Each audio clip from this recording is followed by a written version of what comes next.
Hey, I've been really excited about this session because we get to hear from some of our worship leaders that help us lead here at Antioch Waco.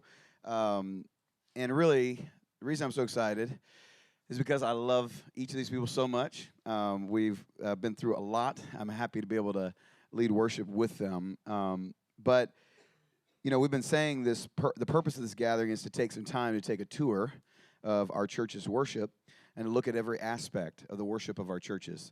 And we've already, I would say, the first session was kind of taking a look at the temple, like inside ourselves, And we looked at the planning meeting, we looked at the tech booth, the back line, the front line, and I like to think of this session as taking a tour of the green room. So, the green room is the place where the band sits backstage, usually, and confers and brings together their ideas. You can tell a lot about a church about in what their green room is like, So if you get to go to the backstage area, see where people are kind of what's going on, not just the finished product that's out in the lights and in the middle of the service, but I've actually only really been a part of good experiences, but I know that you can go backstage and be like, they were really out there, on the stage. They seemed real nice, but then we got in the backstage and it wasn't really like that great an experience for me personally. So you can tell a lot about a church and what's going on in the green room with the people that are there. So first things first, because of our building process, we don't have a green room. We used to have one, but it's now part of the foyer. But if we had one, it would be amazing, and these people would be in it. So we're going to start right there. Each of these people have served our church in incredible ways, and really I could go down the line and describe them to you from my own personal perspective, but I'm not going to do that because I want them to do that for themselves. And they're going to share this mic, and we're going to get right to it here. So I've got some questions that I'm going to ask them kind of from us and let them answer. And our hope is that you get a picture of what it's like. And we've asked them, we've warned them, and asked them to please be very honest. Again, we're going to release you guys to talk about maybe some weaknesses you've experienced here, as well as how wonderful I am. The weaknesses are usually Owen, but the strengths and the weakness, that's not really true.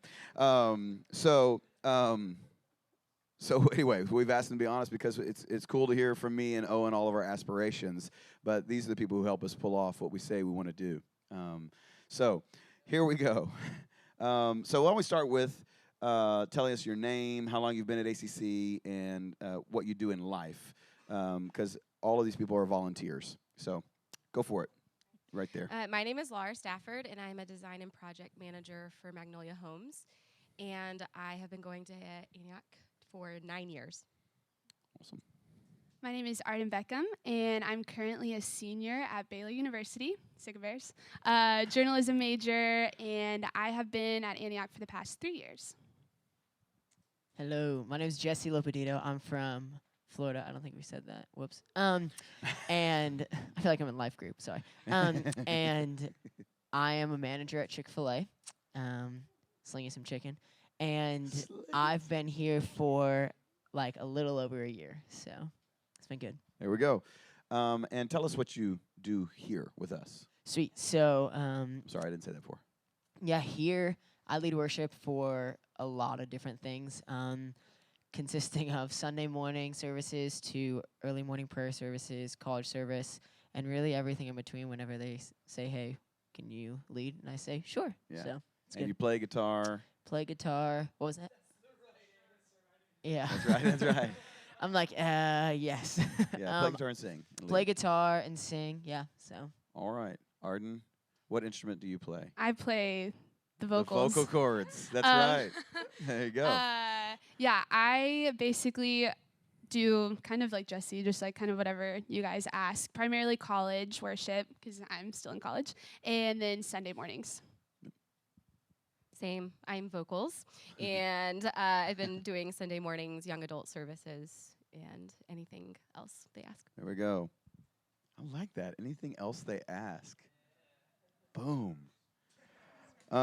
So tell us, what is volunteering as a worship leader? What does volunteering as a worship leader at ACC Waco look like for you? Sure. I'll go. So basically, I think something here that has changed my life in worship leading is the fun we have. Because, worship a lot of times gets to be this thing of like, we're looking at God, which is like a holy thing. Like, I'm definitely not downplaying the holiness of that. I'm not like, yeah, whatever. But something that this worship team is really good at is just having fun with the Lord. And so leading here makes that fun. It's like, it's never a thing where I'm like, oh crap, I have to lead for the college service this week, because I know it's going to get rowdy and like we're going to just love on Jesus and it's going to be fun. I think it does look like a lot of like time though, to be honest. It looks like, so if I play twice in 1 week, it's rehearsal on Monday and Thursday and then services on Wednesday and Sunday. So there is that aspect that goes into it. But I don't know, it doesn't really seem like a cost. It seems more like a freebie, just because, like I said, it's fun and I'm with people that I love and enjoy. So, yeah. Yeah, going off that, I think just the fun, like it really is a culture of fun and of family, which is something that has been just a privilege to walk into a group of people that are family, that it's not just, oh, we lead worship together, see you once a week, but it really is like we do life with each other. We are like brothers and sisters. So that's been really fun to walk into. But I think even being a part of this for the past 3 years, there's been a lot of things that have kind of shifted with the way that we do things in the worship department. And specifically this semester, they kind of started, I don't know if you told them about like what we're doing, like bottom line leaders. Not yet. Yeah, you go for it. Great. Okay. So basically what their vision and goal is for this semester is to raise up and equip new worship leaders, like specifically frontline leaders. And a way that they're doing that is kind of it kind of used to be like you would lead in one ministry, so that you would have your college worship leaders, your Sunday worship leaders, your kids ministry like Journey, Quest worship leaders, and they would kind of stay confined to that one specific ministry.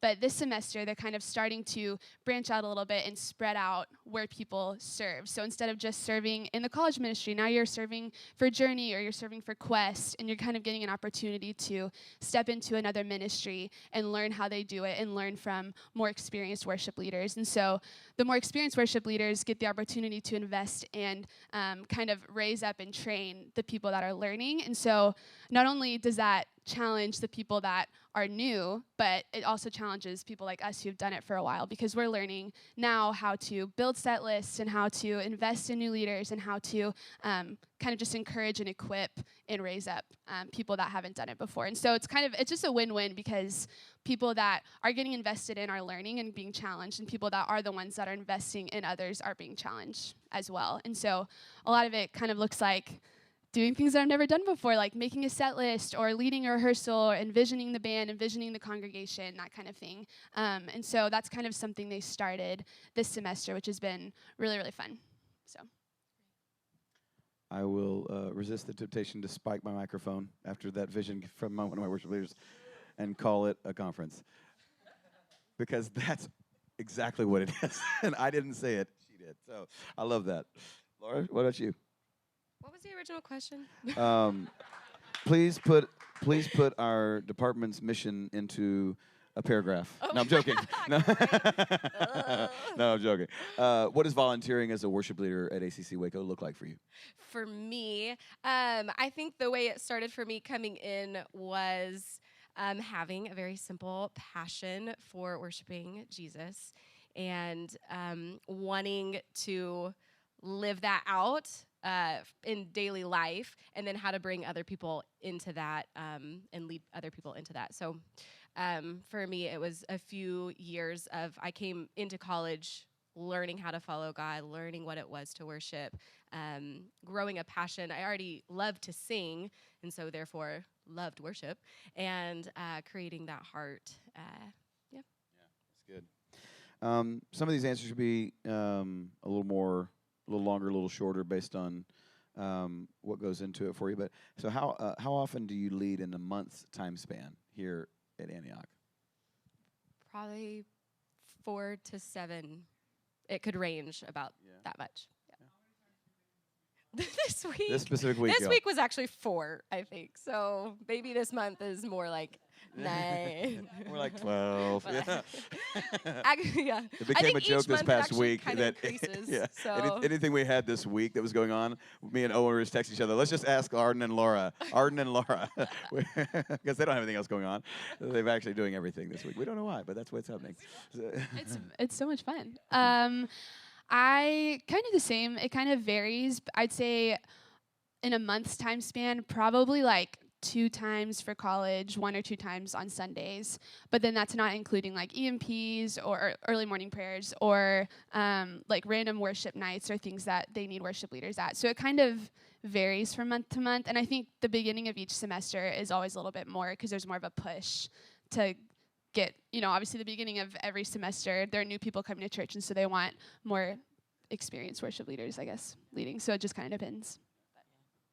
Yeah, I agree with that. The beginning of the semester has been nuts. A good nuts, obviously, but typically I lead if probably like twice a week, not counting things that aren't scheduled by them, which is like EMP, like you were saying, unless like I'm out of town or something like that. So, yeah, so a lot, but fun.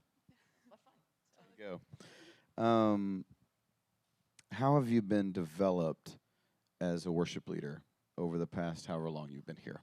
And it's a big question, but kind of speaking to your development process personally. Yeah, okay. Well, I led worship. I'm from Austin and grew up in a really small Baptist church, and I led worship in my youth group on piano. Was not there. It was not very good at all.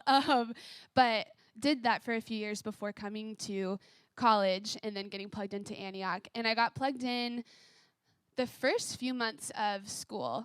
So really got plugged into Antioch right away, kind of started getting the values ingrained in me from the very beginning. And so I think for me, a huge part of my development as a worship leader was that initial space that I had when I wasn't leading worship here at the church. And so probably the first semester, maybe a little bit longer than that, I wasn't doing anything leadership-wise. And that time was huge for me just because that's whenever I really started getting like the DNA of what our church is about and what really a relationship with God is about. Because coming into college, I didn't know anything about hearing God or spending time with God or really cultivating an intimate friendship with Jesus. And so really just with that, there's a ton of learning on the front end of what does it look like to walk with God. And I think that was just such a big part, like separating that from leading worship, really focusing on my relationship with Jesus, because hopefully everything I do as a worship leader is out of the overflow of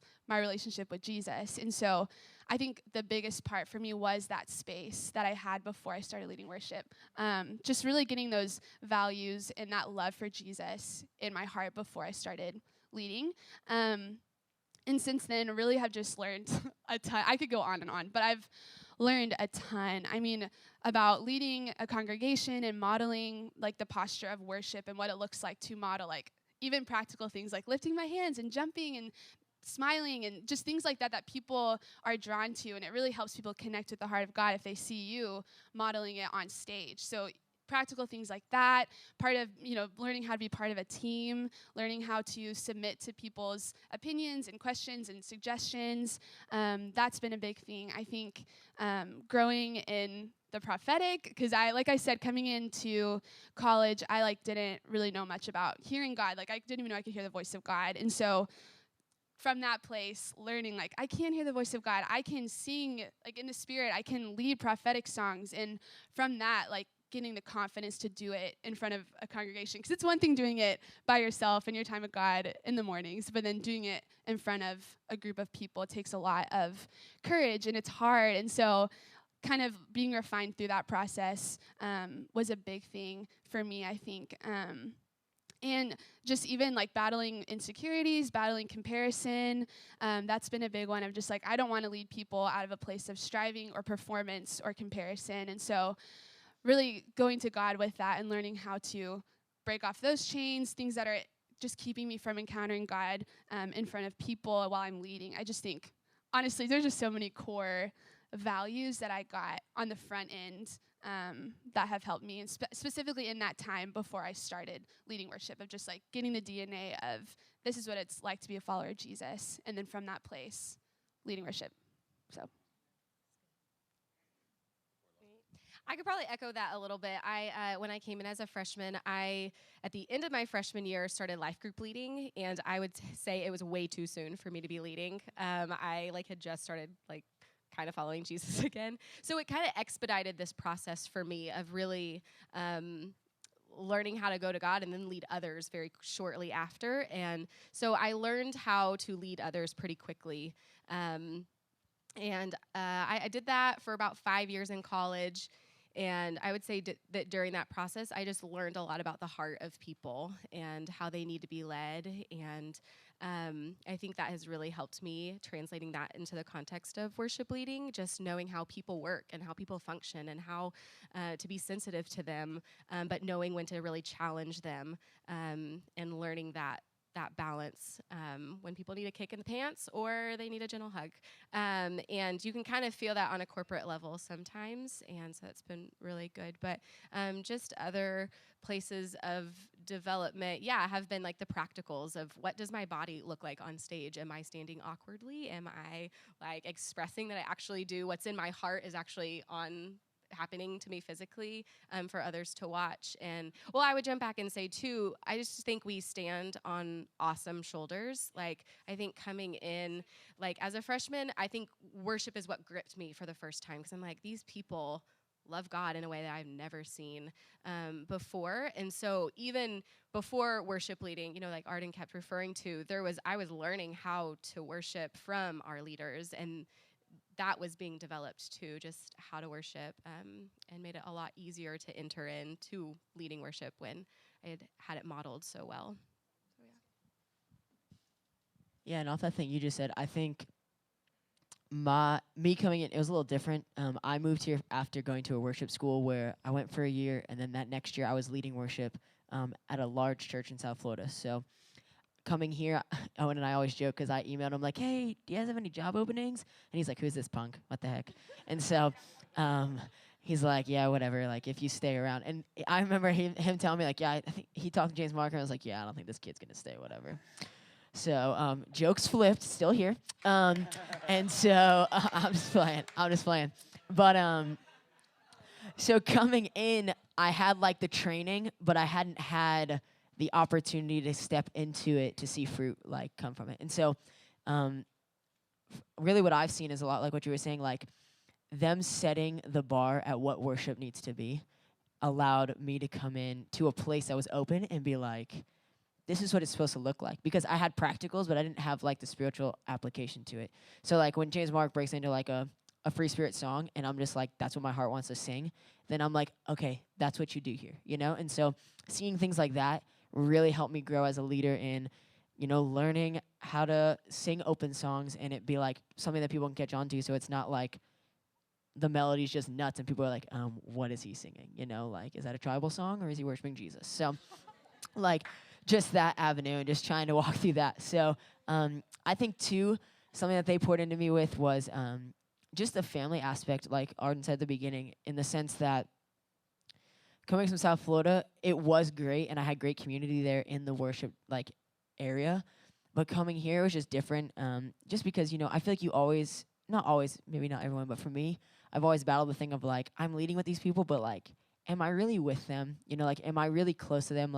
I feel like I am, and then the enemy comes in and tries to plant lies saying no, you're not, or something like that. And so for me, seeing how community and how a loving family of worship does it now makes me realize, okay, anywhere I go, I can take this and learn how to reproduce it, because this is something that it's not something that's only here. It can be taken anywhere. When you guys go back, learning from these guys, how they love people and how they cultivate a family is something that will change your worship, and it will change your teams too, I think. So Awesome. So maybe a little practically here, you guys have talked about how we have, how the worship ministry here that you've stepped into, or even specifically me and Owen have helped. But tell us kind of personally here, what is a defining conversation that you've had? Um, it could be like for all time, or it might just be something that recently that really impacted you, that helped you grow as a leader. I think having those conversations is kind of where these people step in. It's like this is where we hear a lot about how the fruit of a ministry, but then it comes down to these people, and these conversations between us as a team. So tell us about a conversation if you can remember one that sticks out right now. I talked to Owen about this question because I felt like for me a defining conversation. It actually didn't happen here. It happened before I came here, Yeah, and that's great. I was sitting in a workshop with a guy named Jason Ingram and Paul Mabry. And Paul Mabry is the drummer that does a bunch of stuff. And so he said this thing that really affected me long term in the sense that he said that when we're worship leading, we're standing in this place that's really unlike any other because you're standing in front of people. But the craziest thing is, to us, in a sense, you're standing between them and God because you're taking them to Him. And you're taking them to a place closer to the Lord. And so he followed it up by saying, you can't take them where you've never been. And so that really affected me in the sense that, I can't expect people to be on fire for Jesus if I'm not already there on fire bringing them closer. And so in the same way, you can't expect people to be in their quiet times with the Lord singing these songs of like freedom and victory if you're not doing that. And so it was really like a challenging thing to me because it was, be somewhere where you can bring people and don't be okay with just like, man, this week's been rough. Let's just go lead people and hope they get there. It's like we still have a calling on our lives to bring people past the mundane line, if you would, of let's meet with Jesus and let's go deeper with that. And so that was a conversation that really wrecked me in the sense that, whoa, this is a heavy calling, but like it's also incredible because one of my favorite things is standing on stage and seeing people come up and just start weeping and like find forgiveness or healing or victory or whatever it is. Like I could sit there all Sunday and just watch that one thing and just be like blown away every time and like fighting tears and fighting emotions, just being like, man, God, you're so good. But it also reminds me of the heaviness of like you didn't do that, but the Lord used you as an instrument to make that process kind of come to fruition. So I have two. I think the first one, I talked to Owen about this. He doesn't remember. But my freshman year, the first time I ever led worship for Antioch was at our college ministry's spring break mission trip, which is like this really hyped, like the pinnacle of the year kind of thing for the college ministry. And I remember he called me like, I don't remember, maybe like a few weeks before and asked if I would lead worship for it and was so nervous. Like I came from leading a group of 50 people in my youth group to like 600 people at Awaken, which that's the spring break mission trip, and was just so nervous, just feeling insecure. I think a lot of times the enemy really wants to push back right before you walk on stage. So, you just feel these lies, insecurities, like I can't do it, I'm not equipped, I'm not good enough, and was really feeling that beforehand. But I remember we were kind of in the back. I don't know if it's like some like storage closet. We tend to pray in those a lot of times for some reason wherever we are before services. So true. It's true. Let's all find a storage closet so we can Some pray storage together closet quick. or like kitchen or like something. Totally. Yeah. Totally. We were back there and just praying for the service and for each other. And I just remember Owen specifically looking at me and calling out what he saw in me. And it was huge because he'd never really even seen me lead worship in front of people before. But through auditioning and just talking with him, I guess, he just called out, like, you are gifted in this. Like, you are anointed in this place of leadership. And just encouraged me just in a way that I, like, didn't even expect or knew that I could be encouraged. Just of saying, like, I see this in you. Like, you're able to do it. And it was a really quick moment. And like I said, he doesn't really remember it. But it really did mark me, and it really did set me up in this place of, okay, I can do it. I'm nervous, but he believes in me. And like I looked up to him so much then, admired him from afar before I started leading worship. Just thought he was a great worship leader. And just like having someone that you look up to really pour into you and encourage you is huge. And just the culture and really just the culture of encouragement in our worship department is so big and it's so valuable. And so that was a good conversation. And then another one was I think it was 2 years. It was before last World Mandate. Um, so I led worship at World Mandate, and Claire Berlinski, who was a worship leader that used to lead here, she's now in Fort Worth. She got coffee with me, and just kind of we're talking about World Mandate and Antioch Live and like the album, and just kind of I was just processing with her just about where I was at in worship, and kind of got on the topic of comparison, and just we're just like dialoguing like how I feel sometimes when I lead worship, and just kind of was expressing things that I had never expressed to someone before. Was just kind of nervous. I'm like, I don't want to like tell her how I'm feeling. That what if she doesn't feel the same way? Like, just it was hard for me to say like, hey, I'm comparing myself to so and so, or I feel like I'm not good enough or whatever. And I don't even remember exactly what she said, but I do remember just the wisdom that she had when she was talking to me about comparison, and just like how to fight comparison in leading worship was just really marking. And there's just something really powerful about, and I actually do remember she was saying things that Johanna actually told her in the past. And so she was being poured into by Johanna, who was pouring into Claire, who was pouring into me. And hopefully I'll have the opportunity to do that for someone else someday. Just like the train of wisdom that's kind of flowing through the worship department. It's just really cool to kind of see it passed down in like a tangible way. So just fighting comparison in that conversation was good. I have a couple. One time, this was a really quick passing comment that Owen made, but I was about to lead for my first time a set by myself, like leading the band, making a set list, and was all kinds of nervous, just because it was at the young adult service, and he wasn't going to be there, so it wasn't even like, I'm frontlining. I just kind of like turn around and ask him something, and he just said very offhandedly, "I trust you with the people, no doubt." And it was just this thing of like, "Oh, you do? Like, great." It just gave me the like empowered me the way I needed to be empowered. That even though vocally I don't do anything else, I don't lead an instrument. I feel very limited knowledge of music in general. I don't have a lot of language for it. But just the empowering factor of, no, but I know how to lead people, and that's what I'm going to do, and I'm going to do it confidently, and I'm going to trust God, and I'm going to trust my band to make up for the other lack in it. And so that was a cool moment just to say I don't have to be a music theologian. How do you music theologian? I don't know. What do you call that? Or like whatever. Yeah, a doctorate in music. And then my other one was with Claire Berlinski. We were just talking about having just what you carry as a worship leader is maybe what your theme is. And I just feel like Claire's is just, she emotes freedom. I mean, that's just her deal. And we were talking about it and just finding what my own personal one that I feel like I carry deepest and can send off into a room. And that was really huge for me. And I feel like mine is hope, is giving off hope. And so just feel like we each carry, and maybe it would ebb and flow in different seasons. It might be one thing for you at one time and then, go into another, because, we're multifaceted people. But just knowing that kind of like, what am I offering? What am I giving? Because we're all giving something as we lead. Oh, so good. So what have you found, getting kind of practical here, what are some ways that help you learn and grow in leadership practically?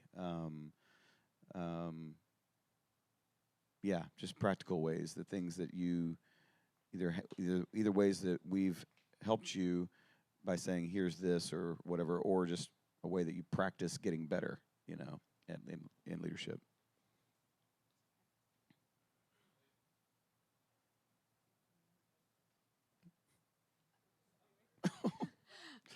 Thumb more.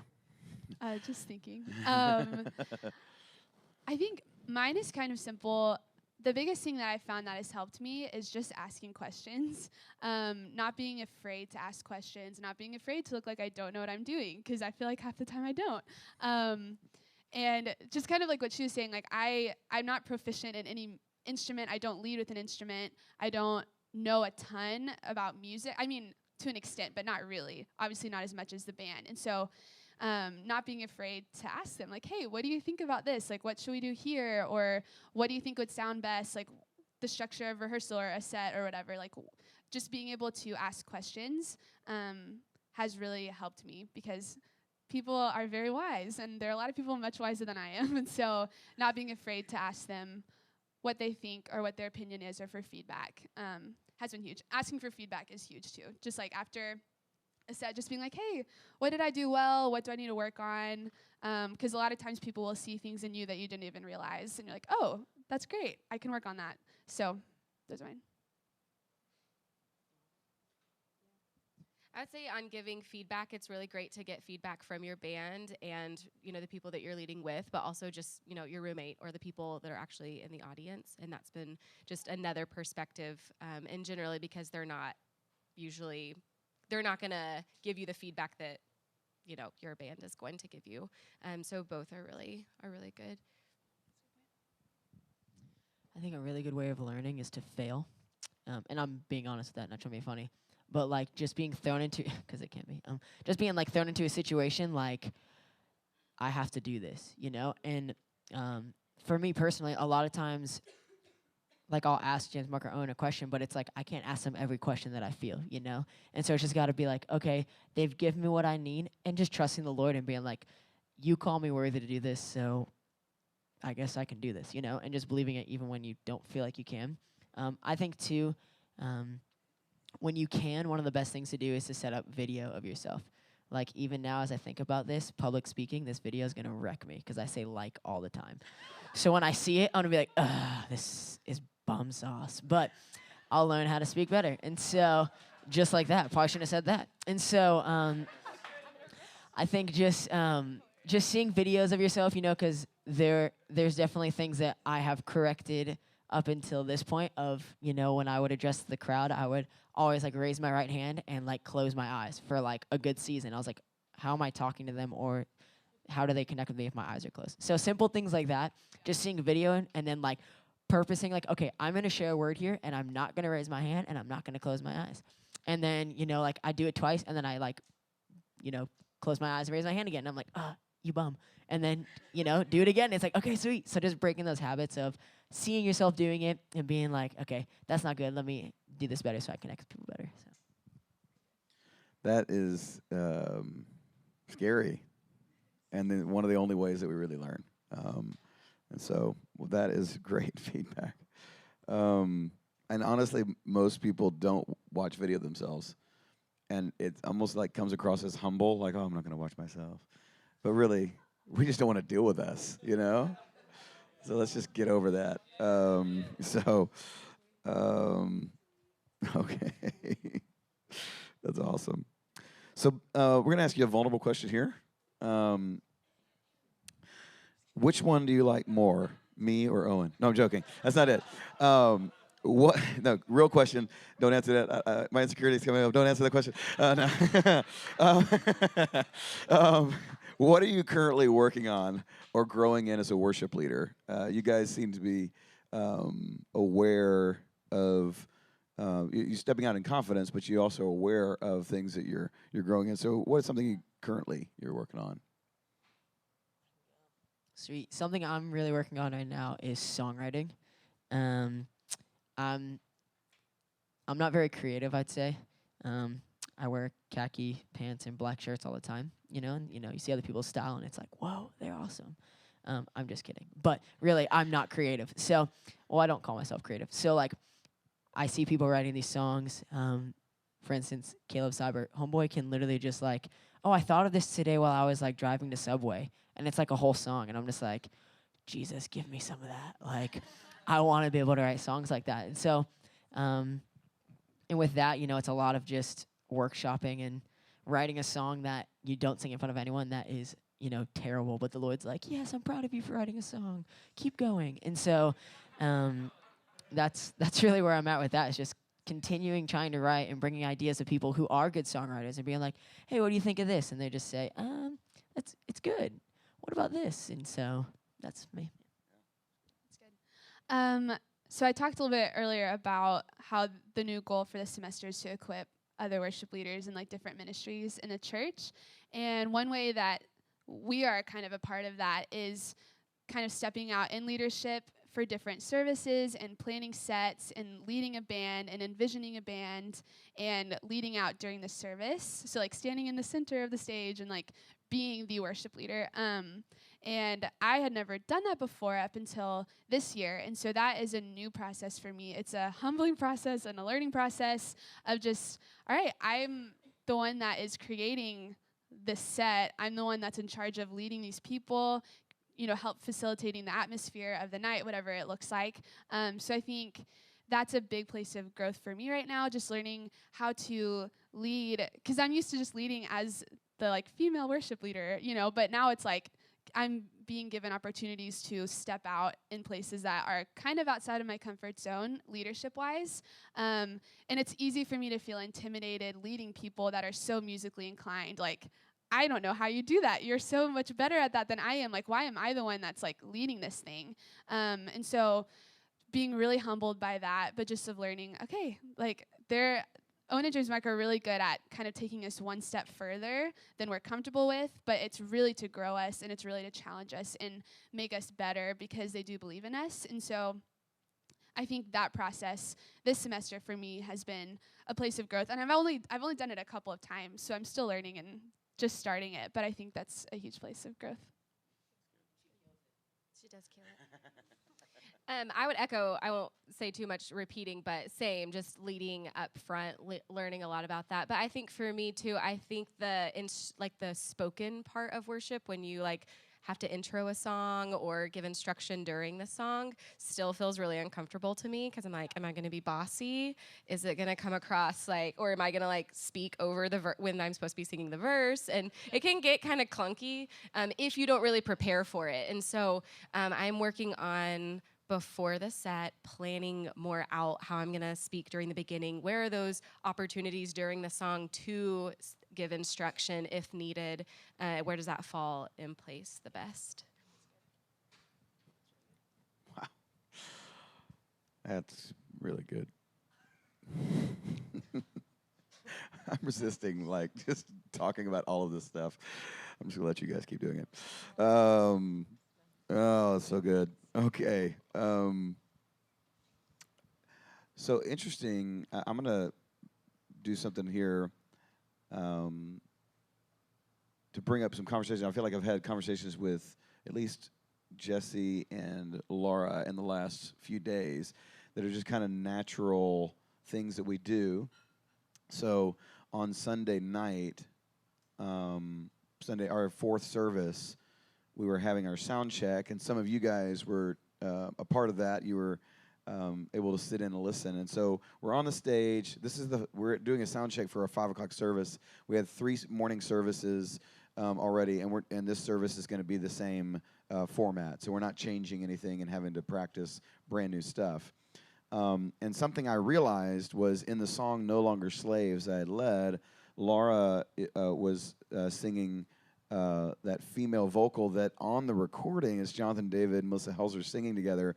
And as Melissa does so often, Jonathan David is singing, and then all of a sudden she just starts screaming from the back, and like all of a sudden she takes over him, and it's like your head's gonna explode, kind of what just happened, that kind of thing. And in the recording, if you watch the video, all the cameras go straight to her, and Johnny steps back, and he's not really leading that song at that moment. Honestly, on something like that, normally I think I just kind of go, well, that's not really the song. The song is being led here, and the last 3 lines, the girl takes over, except they do it 18 times or whatever. And we don't do it that many times when we would lead it often. So the first 3 services, I felt like, man, that song just really happened. Our church loves it and everything. And I thought Laura did a great job, but I felt like I was, like there wasn't kind of a switch of leadership as strong as it could have been, maybe. And I didn't know if that was just because of me or if it was because of Laura or what. But we're standing on the stage, and I just encouraged her, said, Laura, hey, just step into that leadership moment a little bit more. You're singing it great. You're even leading it, but maybe literally take a step up because I'm already ahead a little bit, like physically. Here's the problem, though. That sounds like a great thought, but we also tell her don't step too far off your spiked position, because if you do, you step out of the lights, and then you're dark, and so you can scream and yell all you want, and we can't see you, So we've already told her that. So I'm encouraging her, but I'm also, she knows she's kind of limited to what she can do about it. So I don't know how you experienced that when I said it to you. What was going on in your mind, when I said that, and then what did you do about it? you know? I think for me, it was like, oh, that's a good idea. Yeah. Because it was like, okay, that made sense to me of, Yeah. take over in that place and knowing that there needed to be that switch. So I think the only thoughts I had was, great idea. You know better than I do. So yes, sir, I'll do that. Oh, that's awesome. So Okay. then in the service, I did. Yeah. Yeah. And I asked afterwards, hey, did I step into that moment? Yes. And I think And we which talked is a about it. win for her, and I'll just be honest, kind of a fail for me because I gave her the encouragement, and then we walked off the stage, and I was like, "Oh, that was awesome," and I didn't say anything to her. So I was so proud of you for walking up to me and going, "So did I step into that moment?" And that's like walking through the foyer to go get a drink after we just led. And I was like, "Oh yeah, engage with what she needs to know," because I gave her that. Like we have to be aware sometimes when we say this is what we'd like to happen, and then it happens. Like good, then move on. Better to say, hey, you did what I said, and you did it well. So I was so grateful that she actually initiated and asked me. I was like, yes, you stepped up into it, and honestly, you couldn't take 4 steps into it because then you're out of your light. So but you already were singing it well. Maybe that gave a little more gumption. I don't know, but I experienced it great. Not a huge thing. But we have those conversations. I thought that was good. Another one was Jesse on Sunday. There was that moment in the song, in the offering, where there's going to be a little more space, or so we thought, or so we wanted. But at times we're also saying, Jesse, take that moment, man, and lead it. The song ends. Really, you have about 45 seconds. But, bro, you just go for it. Okay, so seriously, that is what we're saying. You have like 45 seconds. Own that 45 seconds. We don't even know what's going to happen. It could be crazy, but it's just 45 freaking seconds. Okay? So really, that was kind of the conversation. And I'm like, so just Owen will shut you down. But, so tell us a little bit, what does that feel like in those moments? Yeah, that was good. I immediately am like, Jesus, what do you want me to sing for 45 seconds? And when I got to him praying, there was only 30 seconds left. So I'm just kidding. But it wasn't really 45 seconds, but it was a short. It was we knew a short we were time. limited. Yeah. Well, because so Pastor Jimmy is like giving us like the keep going, people are loving this, and I'm looking at the clock and I'm like, I'm told we probably should get off the stage right about now. So what should I do? And so my thought on it was, okay, what am I gonna do? Do I go into like a different song? Do I just keep singing the same thing? I'm like, I feel like there's something else that people want to sing, and so. What was the song I wanted to go into? What did I tell you? Well, we had super sung, old school. Oh yeah. It was no. It was older than that. With it was, everything. It was something we did that 2 weeks before that. No, I was kidding. It was something like what's that song? I love. You're all I want. Yeah, Draw me close to you. You're all I want. You're all I ever needed. And so I'm just like, yeah, we're gonna go into this, and like people are gonna love it. And then I'm like, dang it, there's no time. And then I'm also thinking, well, if there's people in here that didn't grow up for the past like 55 years in church, they're not gonna know this song. And so, not 55, but you know what I'm saying. And so, I'm just like, dang, I need to make sure that I'm leading them effectively and taking ownership of this, but at the same time giving them what they need, because it's not about what I want to sing, And like, I think a lot of times it's like, man, I heard this new song, I'm gonna kill it. Let's go. And so, or this old song, I'm gonna kill it. Let's go. And so. I think in that moment, I just went back to the chorus of the song we were doing, One Thing by Hillsong. And I was just like, that's safe. They had just sang it. And if we want to make it big again, we can make it big again. And the band knows where I'm going. And it's not a thing. I mean, the band would have followed no matter what, because we had all-stars that weekend. Every weekend we have all-stars, really. And so, but because of the time and everything, I was just like, I'm going to own this, but I'm also not going to, I don't know, put my neck out there where it's like, Jimmy afterwards like, yeah, that guy probably shouldn't be back in the church, so.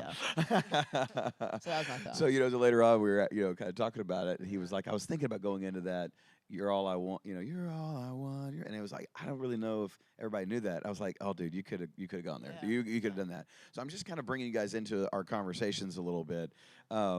Because we had earlier, really what happens earlier, we said, we're going to sing this, we have a little time, go for it. And then right before, it was like, we have a little bit of time, but not a whole lot of time. But my encouragement is, Jesse, step into it and go for it.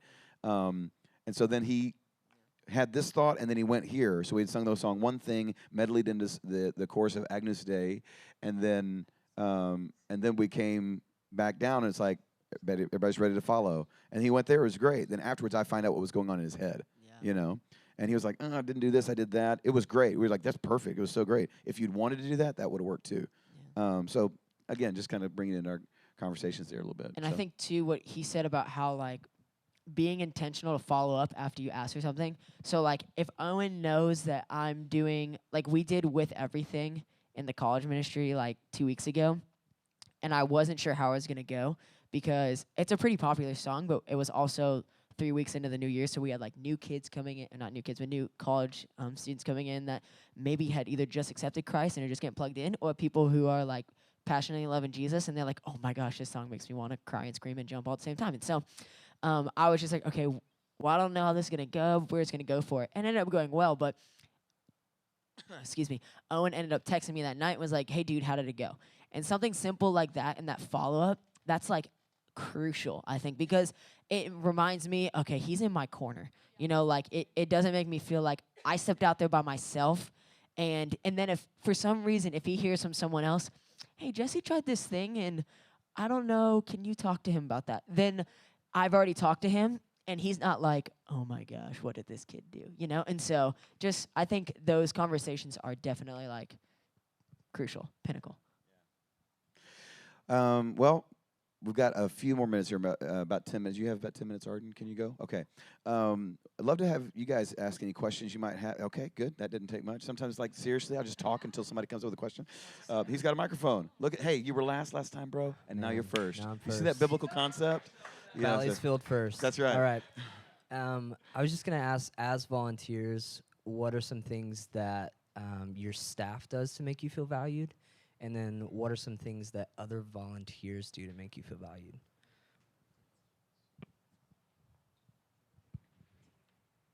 Oh, Laura's got it. Well, one time I was asked at like 6:30 in the morning to lead on a Sunday.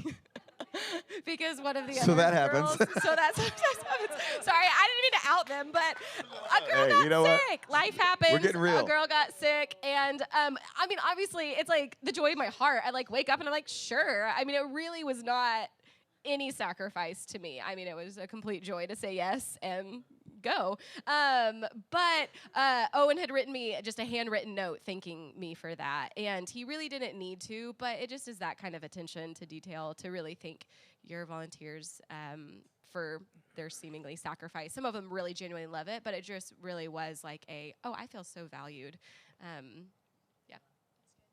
Along with that, I think they do a really good job. I've said this a million times, but of encouragement. That's huge for volunteers. I think they really understand that it's a lot of time, like it is a time commitment, but they're really, really good at saying, like, you are valued, like, you are needed. They're really also good at inviting us into the process of asking us questions, like, what do you think this needs, or how can we make this better, or what does this set need to look like? I think they're really good at asking for our input, which really does invite us into the whole process and makes us feel like we have some sort of ownership over it too.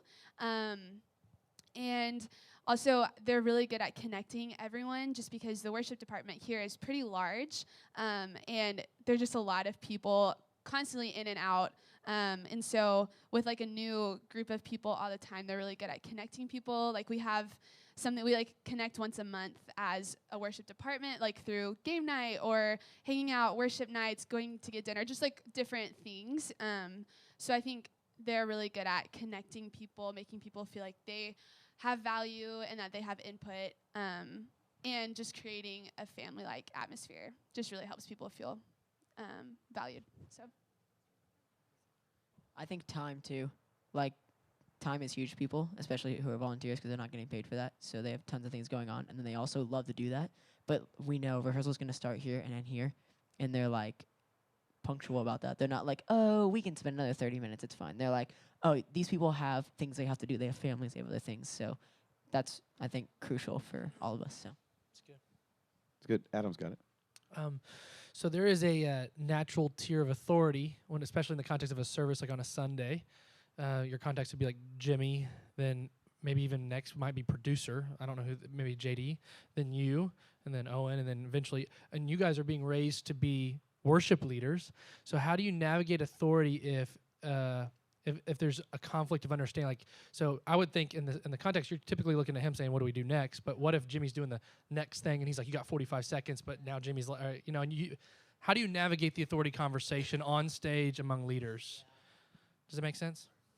Yeah. Arden, you have any thoughts?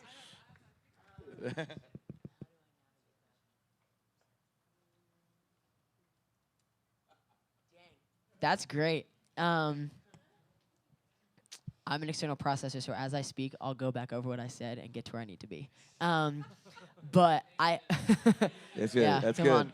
See That's a good. hand? You have 45 seconds. Okay, 45 seconds. Here it is. Go. No, I think, a lot of times they trust us. So they put us in the place of if they have us leading a song, then they trust us with if the Spirit's saying go to another song and like kind of flow in that moment, then adjustments can be made at different parts in the set, and we, I think, kind of map out times where that can happen. So no longer slaves. We knew this weekend we'd have a couple extra minutes, and it was good because like we went back into the bridge and everyone was just like, this is what I want to sing. And so I think a big thing is the fact that they do trust us, and so because of that, if I'm looking at Jimmy and he's giving me like the go ahead, and James Mark is like, hey, we need to stop this.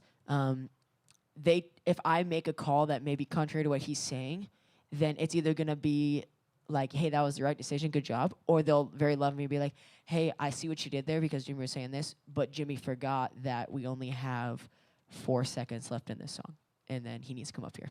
And so I think loving critique is something that enables us to do that, And I mean, even at times I'll like step back and talk to like Moses, who is playing bass a lot of times when I'm playing, and he's a really good music director. And so I'll be like, what do you think of this? And he'll be like, yeah, don't do that. And I'll be like, okay, cool. And like, so even having like the wisdom of someone who's walked through, because like I'm relatively new to this environment and community, and I feel like a family member, but I also feel like I just want to make sure people who have been here, I'm listening to them and making sure this is something that this body can like receives well, And so I think on stage it's like, I don't know if that answers your question or not, but sweet. Yeah. No, that was great. Just to add to that, I think they do honor really well, and that's like a huge thing of just placing honor both in critiquing and in encouragement. Because I feel like there have been multiple times that I have done something and I don't feel good about it, and it maybe wasn't the right decision, where one of them said, hey, I think you could have done this better, or you could have given me more energy. Like you said that to me a few weeks ago, like the 8 o'clock service that wasn't very good. Or 8:30 service, whatever. Just like didn't have a lot of energy, and I didn't. It wasn't great. And so just them asserting authority in that place of like, hey, constructive criticism, but they do it with honor. And so I don't feel like shamed by it. I feel, okay, you're right, that wasn't good. But they do it in a way that really does empower you instead of shame you. And so, yeah, I just think that's really encouraging for me. Yeah. I'd also say to that Owen and I have been having a conversation of how to invite our worship leaders into that that dynamic of, I would say it could be a thing that we say, and we just can't do that. So it's just always me and him. It's always me and him. We're going to always do that, and we'll shield the little people from having to deal with the multiple leadership conversations that are happening live right now. And in the last year or so, Owen and I have been saying, we can't do that anymore. If they're going to lead worship anywhere else, there's not an Owen and a James Mark. They need to, so it's like sometimes I'm turning around and Owen's saying, Jimmy's saying this, and I'm like, okay, I'm just going to push Jesse out there and tell him, go for it. And then Jimmy's going to do one of these, things that Jesse's like, what? It just happened, see what he does. And we will defend. Not that our people are going to throw rocks or anything, not that our leaders will, but if there was like a tense moment of, hey, we said to do this and you didn't, Owen and I would step up and say, we're raising up a worship leader. We need to get our game clearer, but they're going for it, and we're proud of that, So that's something. And Jimmy knows to come to us, not Jesse. Yeah, that's a big thing. He won't do that. I mean, he'll say like, great job, but if something bombed, he'll talk to us Yeah. before then. So he'll walk up to Jesse and good job and go, that bombed. No, I'm That joking.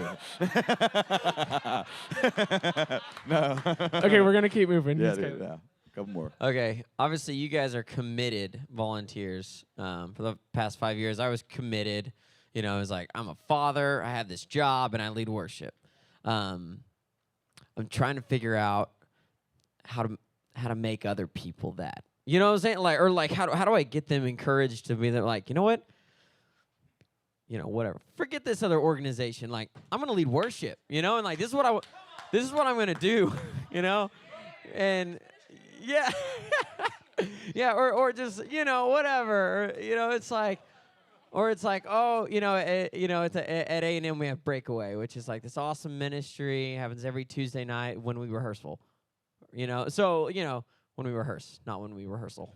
So it's like, how do I get people to be like, well, forget that. Like this is what I'm doing. Like how did you guys get that? What percentage of your team is that versus it's fine that they're it's fine when they're not, but like I want them to. Yeah.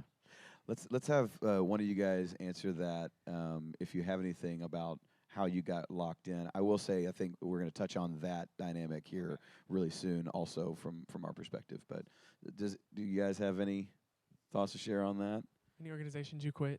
Oh, yeah. All the organizations I quit. Yeah. Just to do Laura depinned her sorority.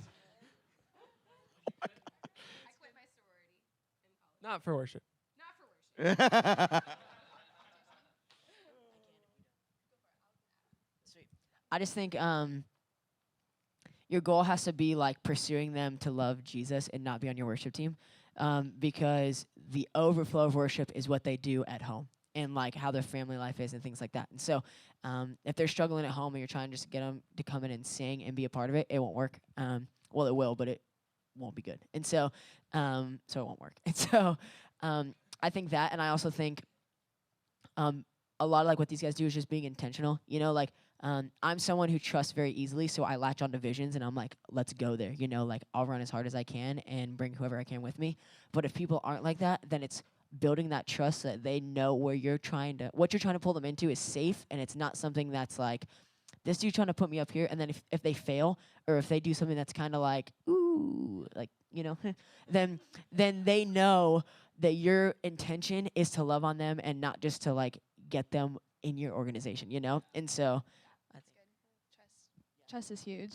Yeah, that's really good. I think, like I said earlier, just that for me, defining time in my life was that time that I wasn't leading worship, just really getting the core values of following Jesus. And I feel like they're really good at always making sure that Jesus is like first and foremost. Like he is, like every time before practice, we always pray, and before different services, they always like come with a vision for the day of like, God has something fresh today in the now, and they always share that. And so I think constantly being fed vision really, really does help people latch on. And kind of like Jesse, I am really quick to jump on things, but even people that aren't, I think just consistently feeding them vision of like, this is what we're doing, this is why we do it, will really give them more of a reason to stay and to like be pumped up to keep doing it over and over. So.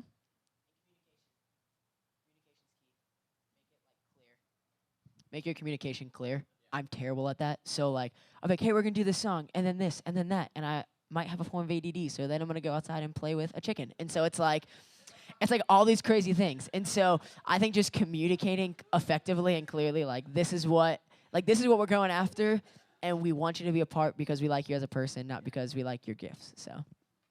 We live in an urban area, and there's some chickens back there. I don't know if he was thinking about that, but there are chickens. We have one more question, and then we got to wrap it up. Yeah. So I was just wondering your guys' process for how you started stepping into like the leadership authority, like especially when there's like the main worship leader on stage, and let's say you're only delegated like one song, like your process being raised into a worship leader of like how you got there to like take the authority of that one song and like lead it well. Goodness, that's a really good question. I think starting out, I definitely, it really was just like a one song, like you're going to lead this song, kind of testing the waters, getting comfortable doing it. And over time, I think just kind of them inviting me into little things here and there. So like, hey, can you come lead worship at ADS or at the discipleship school? Can you start leading worship at this worship night? Just like giving me more opportunities to lead outside of your typical college service. And so for me, it started off at the college service. I said I led at that the spring break mission trip for our college ministry. So that summer, I was here in Waco and would lead on Wednesday nights or Tuesday nights whenever the college ministry would meet. So like kind of slowly started getting more consistent with it, and then they would start asking me to lead more outside. I'm trying to remember the timeline for me. And then about, I guess, a year later, the end of my sophomore year of college, they did Antioch Live. They put that out, and so they invited me into that to sing on that album, and just kind of shepherded me into it, pastored me into it, because it was a lot of stuff I had no grid for, of like, I don't know how to record a song or how to be part of this or little things like that.